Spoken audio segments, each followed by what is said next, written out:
It was a Thursday night when she told me it was over, but she had no idea what was coming next. We'd been together for nearly 3 years. Not the kind of chaotic, on-and-off mess some couples wade through. No screaming fights or breaks to find ourselves. Ours was steady, familiar, the quiet kind of love where mornings blurred into shared coffee mugs and evenings meant unwinding on the same side of couch. We lived in a tidy little apartment just outside the city, had routines that wrapped around each other like a second skin.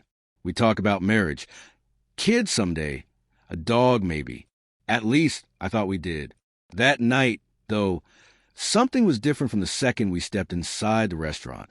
She'd chosen it. A dim-lit bistro she once called romantic, where the candles flickered low and warm, and she used to reach across the table to hold my hand before our meals even arrived. But tonight, her hand stayed folded neatly in her lap. Her eyes kept darting past me, like she was looking for an exit instead of connection. When the waiter poured the wine, she didn't take a sip. I asked her if she was all right. She smiled, tight-lipped and hollow. That kind of smile people wear when they're already halfway out the door. Then came the line, "I think we need to talk about us." Everything around us faded. The clinking of cutlery, the muted jazz and background, the soft laughter at the next table. Her voice cut through it all, too calm, too rehearsed. I already knew what was coming. You always do when someone starts like that. She said she'd been thinking a lot, that we weren't in the same place anymore, that she wasn't happy, that maybe it would be better for both of us to go our separate ways before it got harder. She said it like she was doing me a favor, like it was mercy. The words sat between us like a stone wall, cold and immovable. For a second, I couldn't even feel hurt, just confused, like I'd wandered into someone else's life.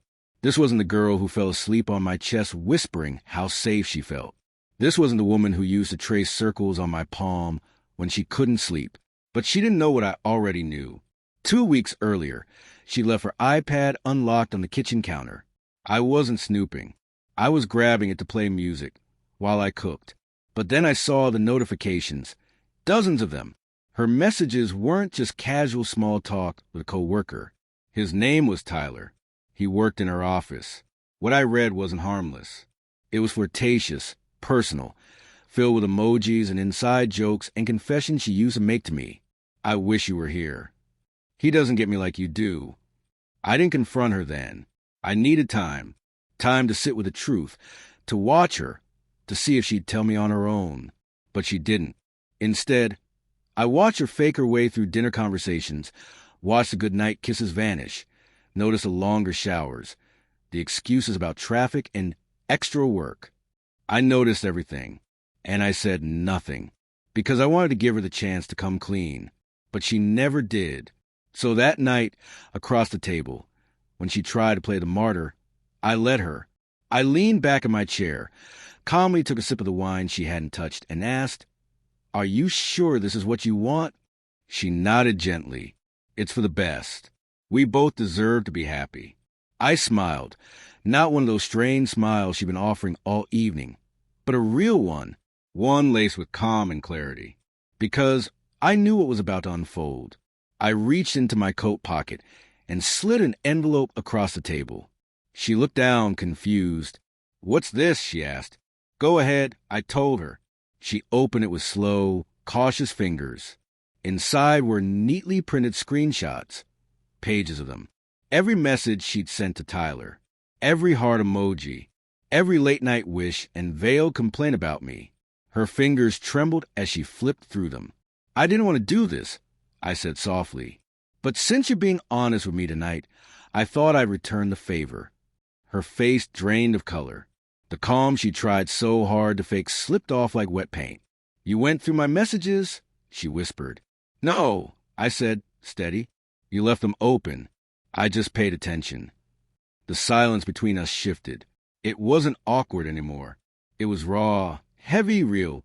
She opened her mouth as if to defend herself. "I wasn't trying to hurt you, but you did. I cut in, and you didn't even have the decency to admit it. You wanted to walk out clean, thinking I'd sit quietly, maybe even blame myself. But you didn't just fall out of love. You cheated, and then you tried to call it growing apart. Tears pooled in her eyes. People nearby began to glance our way. But I didn't care. I deserve someone who tells me the truth. I continued, voice steady. Someone who stays when things aren't perfect. Not someone who throws away 3 years and dresses it up as self-care. She dropped her gaze, the shame finally reaching her. But I wasn't done. I already moved your things out this morning. I told her. Your keys won't work anymore. I called the landlord and removed both our names from the lease. Your favorite mug? It's waiting for you at your desk at work. I'm not staying in something just because I once loved the idea of it. That was the moment the power shifted. She had come thinking she'd end things on her terms. But what she didn't know was that I'd already ended in my heart the moment I read her words to someone else. I just needed her to show me the version of herself she'd been hiding. She didn't say anything as I stood. I pulled out $100 bill, dropped it onto the untouched table, and turned to leave. No shouting, no pleading, no grand scene. Just truth, quiet and undeniable. The cold air outside hit my face like clarity. I walked alone back to my car, but for the first time in weeks, I felt warm, light, like I'd finally stepped out from under a lie I'd been trying to believe in. Sometimes, the strongest thing you can do isn't a fight for someone who gave up on you. It's to walk away without looking back, especially when they never saw it coming.